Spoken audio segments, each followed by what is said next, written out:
নমস্কার সবাইকে। কালকে থেকে আকাশের অবস্থা খুব খারাপ। তো এখন একটু রোদ করেছে। আমার শরীরটা ভীষণ খারাপ। কিন্তু তাহলেও সংসার তো আর সেটা মানবে না। তাই রান্নাবান্নার কাজগুলো সেরে নিলাম।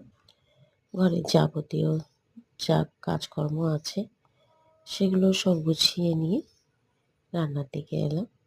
শাক ভাজবো বলে রসুনটা, লঙ্কাটা আমি গুছিয়ে রেখেছি।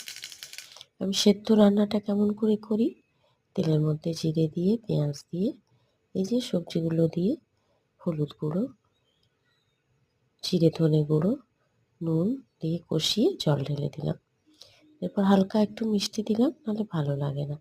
মাছগুলো দিয়ে ফুটিয়ে নেব। ব্যাস হয়ে গেল। এই যে ভাত হয়ে গেছে। এবার আমি করলা সেদ্ধ, পেঁয়াজ আর জিরেটা ভেজে নিলাম। আজ করেছিলাম করলা সেদ্ধ, শাক ভাজা, লাউ দিয়ে মাছের মাথা দিয়ে ঘন্ট, লাউ ডাঁটা দিয়ে মাছের ঝোল, চাটনি, লেবু লঙ্কা দিয়ে থালা পরিবেশন করে দিলাম।